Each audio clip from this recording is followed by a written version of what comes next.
Abby Hafez learned about Islam because she married a Muslim. Since her conversion to Islam, Abby has taken us along for the ride on her Instagram and TikTok.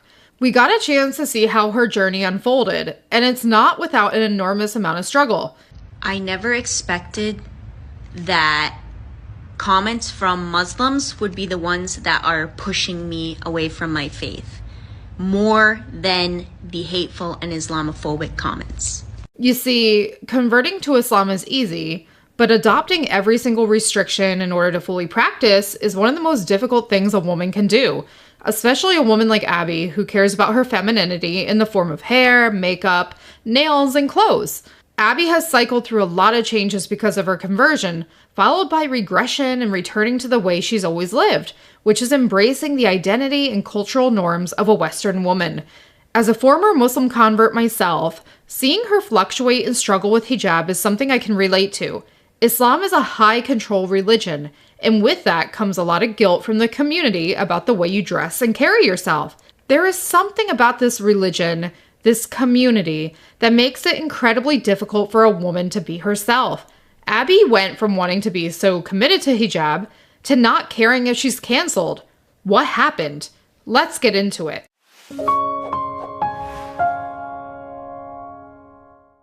Abby's conversion journey. Abby Hafez has had an interesting life journey so far. She grew up Christian, then converted to Islam. Her stated reasons for converting were apparently because of the October 7th attacks and the Palestinian resistance. To be honest though, when you have a Muslim husband, it's only a matter of time before you make the decision to convert. I personally don't feel like I should be the one to say she converted for a man, but all I have to say about that is I do question someone's reasons when they marry a Muslim and do not discover Islam on their own. It makes sense to naturally gravitate towards what your husband follows and show an interest in it. What I wanted to do today is go through a series of her videos from the beginning of her journey until now. I wanted to give you my perspective and analysis of what I think is happening here. Her conversion has been difficult for her. Difficult in the sense that Abby seems to have swung like a pendulum back and forth on her modesty journey, and even what she believes about the authenticity of some Islamic sources. I just finished my prayer and I had a huge realization. The wudu, or the washing before prayer, helps us to release our attachment to worldly things. A lot of times when I go to wudu, I have a full face of makeup and I have to wash it all off while I'm doing the wudu. So recently I've been wearing less makeup just because it's so hard to keep washing off the makeup and reapplying it. So that's one thing. Second of all, the nails. Obviously, to do the wudu, you should have contact with the nails. This is the scholar's opinion. And so I don't have my nails done anymore.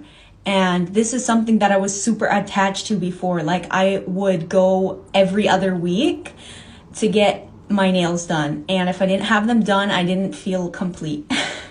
And now, subhanAllah, I'm here without any makeup, without anything on my nails. And I feel more at peace and more confident in myself than I ever have. And also, when we go to put the prayer dress to pray, we're covering our whole body from head to toe, besides our face and our hands.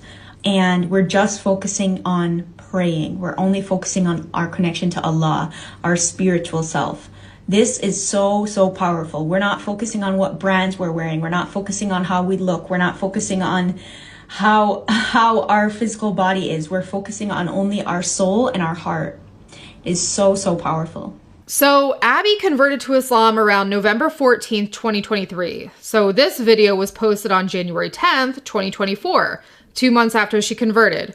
In reality, 2 months is absolutely no time at all to accept an entirely new identity, way of life, and then fully embrace it. She's realizing the difficulty of wearing makeup and having nails only 2 months in. She notes that the scholars say this is haram, and she was super attached to her nails before.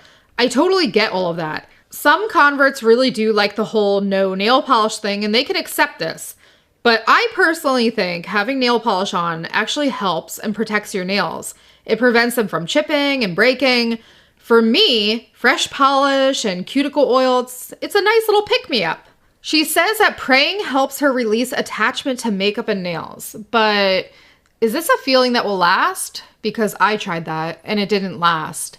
It sounds like she's riding the high of Shahada and she wants to do everything correctly and right away. But any type of high is not permanent. I personally think when you make sacrifices like this, you start to miss these things. Doing nails, it's a fun part of being a woman. Here we have a video, okay? It's 8 months after her Shahada, and she says she's starting to fall in love with the hijab. I feel like I see myself when I watch some of these videos. I actually loved the hijab when I first converted. It was something new and exciting. I never thought about the level of commitment this would expect of me, which was an entire lifetime until death wearing it. One of the reasons I wanted to convert to Islam was because of how descriptive the life after death was, like the angels that question you in the grave, Munkar and Nakir. I always imagined what that day would look like, and that was enough to scare me into wanting to wear the hijab. That's a long time of worrying about my hijab blowing in the wind, getting wet in the rain, doing activities like swimming, riding roller coasters with my child, chasing my child around, or all the stares and uncomfortable feelings I get knowing everyone knew what religion I practiced. I even wondered what it might be like giving birth in a hospital and dressing modestly the whole time. A whole lifetime is a long time to be drenched in sweat from the amount of layers I was wearing in the scorching heat. Ask my husband. The other day we were walking our dog together and it was really hot outside and I was wearing this cute new sweatshirt I got from Aerie and I was dying in the heat and my husband joked I really wasn't meant to be a hijabi because of how I mind the heat. And I was thinking he's right. I was always dying being dressed in so many layers. It made me never want to leave the house. I just wanted to lay in front of the air conditioner all day. I didn't consider any of this. So many other converts made it look fashionable and easy, so I thought it must be. That's how I viewed it, but the reality was so much different. In this video, dated September 19th, 2024, which is still 8 months after she converted, Abby expresses her desire to wear the hijab. Let's try this hijab together while I tell you the reasons why I want to wear the hijab as a non-hijabi outside of, obviously, Allah's command. So, first of all, I feel like the hijab, it just brings such a feminine look to any woman. I'm not sure how or why, but it makes you look so just feminine and like put together. Second of all, I love that someone can know that you're Muslim from the very first look, even from far away.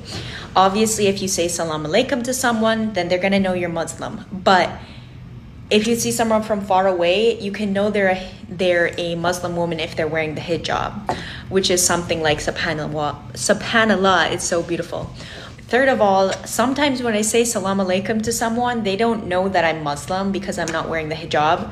And so they're like slow to repeat back to me because they're processing that I'm Muslim, you know? And it also makes me a bit more scared to say salam alaikum to people because I don't want to have that awkward moment of like, oh, you're Muslim, but you're not wearing the hijab. Like, they're not sure like what to say or like how to respond. You know what I mean? Like, a lot of them, they will respond back to me, but they'll look a little confused. And yeah. So yeah, those are some of my reasons why I want to start wearing the hijab outside of, obviously, the ayah from the Quran. So some of her reasons are that the hijab brings a more feminine look and others being that someone can recognize you're a Muslim. You know, it really shouldn't matter how you look when you practice a religion. Listening to this reasoning now, it sounds so shallow to want to commit the rest of your life to wearing a piece of fabric on your head just to state what religion you are. Outside appearances aren't everything, and honestly, I think Abby's going to realize that soon. Also, hijab makes you less feminine, not more. Hijab often makes women's heads look like potatoes, and it messes with your self-esteem. Whenever I met sisters and they removed their hijab in front of me for the first time, I realized over and over again how much better they all looked without it. You know, this is also a lot of pressure and mental pain to put yourself through. I feel like the pressure to conform and blend into this group can be so crushing. She says that it's awkward to go out and say salam to someone and an entire conversation about not wearing hijab starts. This is not a good reason to wear the hijab, Abby. It's not a good reason to wear it for other people. This also makes me sad to hear this because I don't think it's normal to be part of a religion, and because you don't dress like everyone else, Your salams are met with, "Why don't you wear the hijab?" I feel like Muslims are so used to judging one another that they think nothing of asking someone personal questions about their body. That's really what this is. You're asking a question about their body, which is a personal thing. And honestly, this is how I began to think when I was struggling with the hijab myself and I didn't like wearing it. It's just, they're very invasive about this. They have no issue commenting on your personal body. It's very violating. That's how I would describe this. It's very violating, and it's a way of bullying you into conforming. Here's another video that she posted a few days before on September 15th, 2024, where she switches from wanting to wear the hijab to the psychological struggle of making the decision to put it on. I've recently been struggling with the decision to put on the hijab because it just feels like such a permanent thing, and like whenever I look at a decision and it's like, this is forever, like my brain freezes, even if it's something that I want to do. I don't know how to explain, but, and then subhanAllah, I was thinking about some people who are living in the West, their family is literally so against Islam that they rip the hijab off their head, they won't let them wear the hijab. Like their only wish is to wear the hijab and be fully covered outside, and their family won't let them do that. And like they don't let them pray, they scream at them for being Muslim and like are always bullying them about it. And like subhanallah, alhamdulillah that I live in a Middle Eastern country where I can pray freely, I can wear the hijab freely as I like, and I can practice my religion as I like.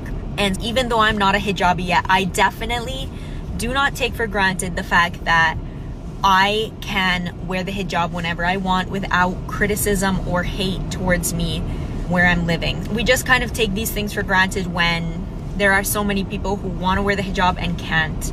So alhamdulillah, and may Allah make it easy for all of us to wear the hijab and fulfill all of Allah's commands, inshallah. I think what she's trying to do here is rationalize her reason for not committing to the hijab now. She says, "Thank God I live in a Middle Eastern country where I can practice freely and wear the hijab whenever I want."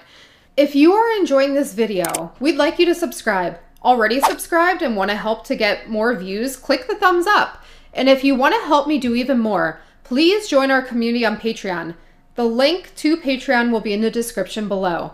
All right, thanks in advance, and back to the video. She probably feels that being in a Muslim environment, this can buy her time to decide whether or not she truly wants to do this. I think what Abby is missing here, though, is the fact that so many women in the Middle East do not get the privilege of deciding whether or not to wear the hijab. White convert privilege does exist in so many ways, and the choice to wear the hijab is one of them.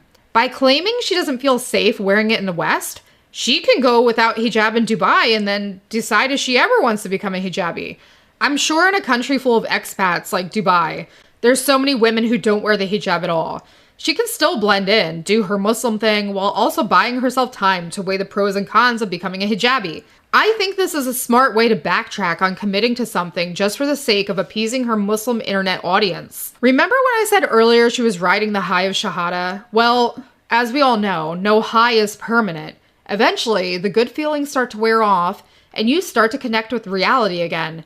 In this next clip, we're going to see a complete change in Abby's perspective from her early days of converting.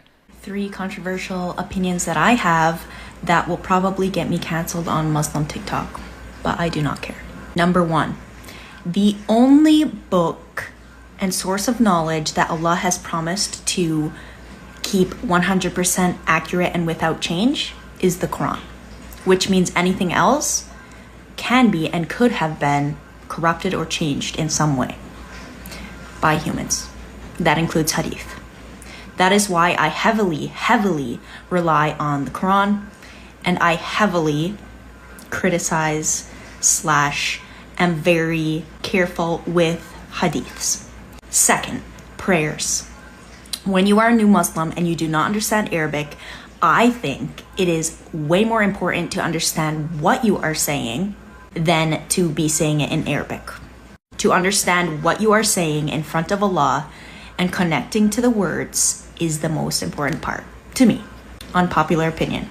Third, nails. I've had so many people coming to me and telling me, you can't pray with nails on. You're not allowed to tell me if I can pray. Next, how do you pray with nails on? I make wudu and I pray. I hope that helps. I'm sure I'm gonna get heat in the comment sections, but I really don't care, because the thing is, the point of Islam is not all the superficial stuff. It is connecting to Allah. It is getting closer to Allah.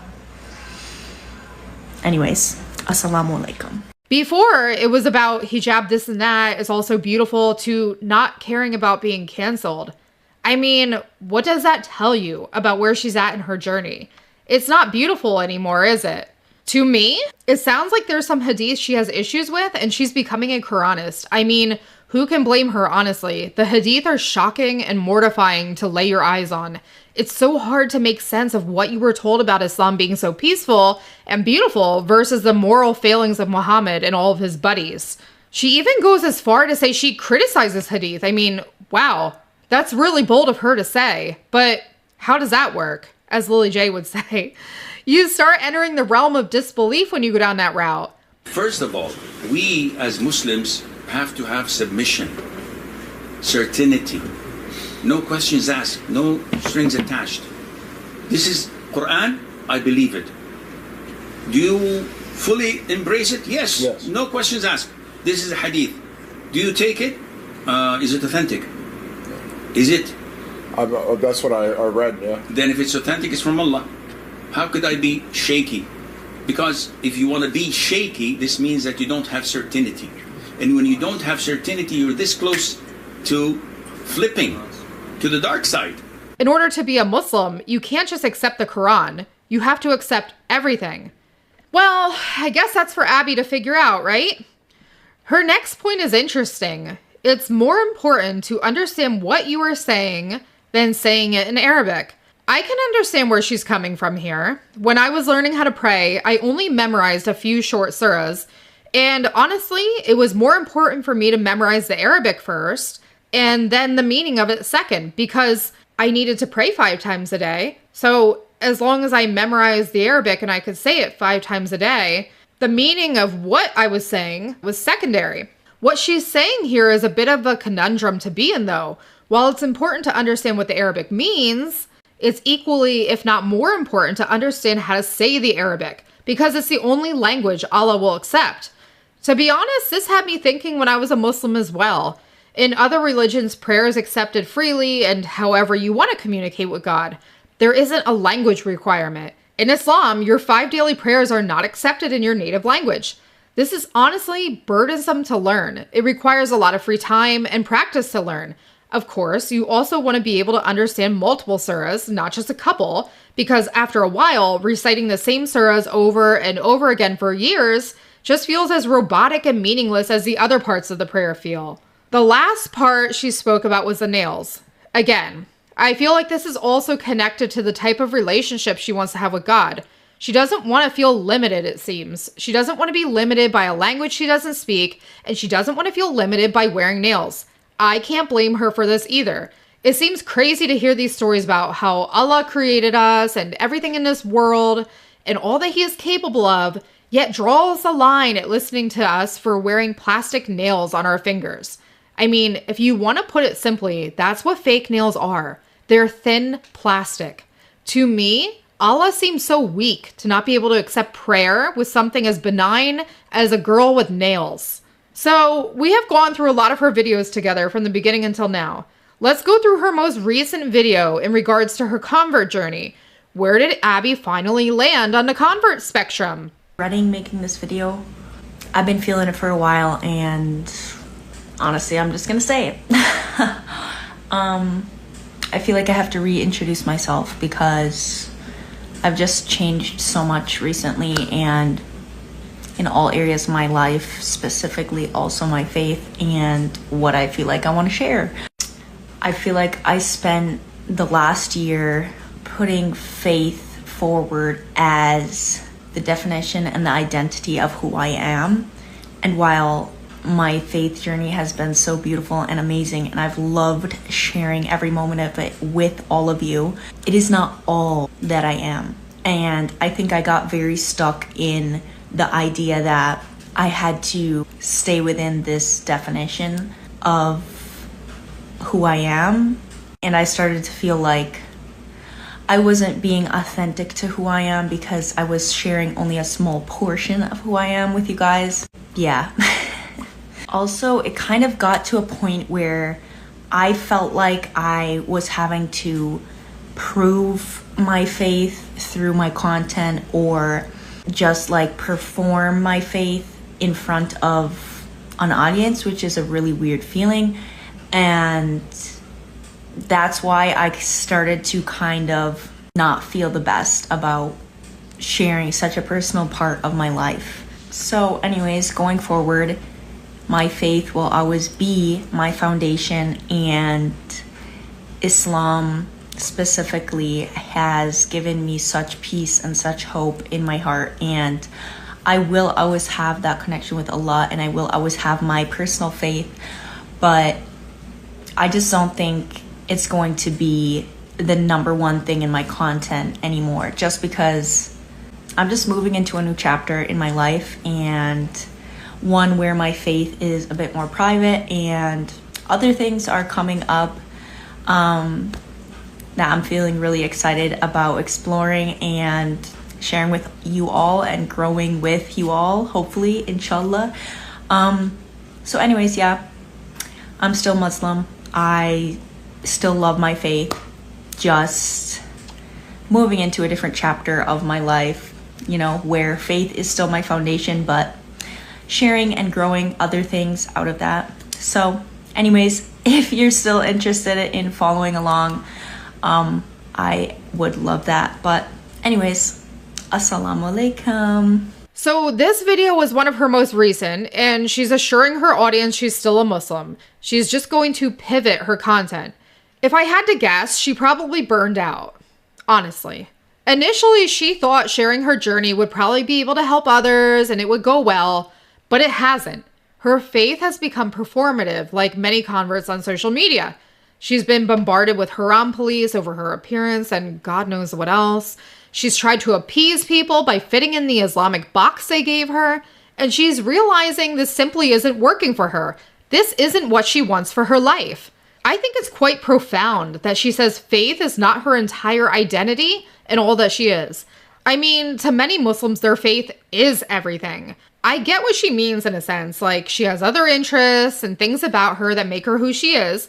But from my perspective, Muslims are absolutely obsessed with living this life for the next. That's why so many wear the hijab out of fear and remove their fake nails.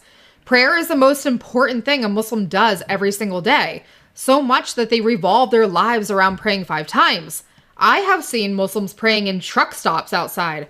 For her to say that Islam is not everything anymore, that's pretty interesting to me. That's all I'm going to say about that. I will give Abby credit where credit is due. She's not a grifter at all. She's a woman that got married into a different culture and religion, became a mom, and thought that sharing her journey was something that would bring good to her life, but she realizes it's not what she imagined. That's fine. She's not trying to grift and profit off of Islam. She's willing to stay true to who she is and tell her audience, look, if you want to stay, that's fine. If you don't want to stay, that's also fine, because I'm not performing my faith online like a monkey anymore. I'm going to do things my way. In conclusion, Abby Hafez has had a wild journey into Islam up until now, and we can see how things started out versus where she's at now. She realized that being true to herself meant more to her than complying with what Muslims and Islam expects of her. The fact that Abby is allowed to express herself in this way and make decisions not to wear the hijab is suggestive of what kind of husband she has. She may be one of the lucky few, very lucky few, who married a man that won't force anything on her. I wish the best for her, but honestly, the best would mean that she realizes that Islam is false and leaves it behind, especially since she has a daughter. Islam is not easy to practice. It's easy to enter, but not easy to practice, and most certainly not easy to leave the more entangled you become in it, such as getting married and having kids. If you like this kind of content, hit the like and subscribe button. In order to bring videos like this into existence, your support on Patreon is invaluable. If you want to support our work covering women's issues in Islam, convert stories, and other social issues with Islamic sources, click the link in the subscription to join us below. Any amount you give makes a huge difference, honestly, even if it's just $5 a month.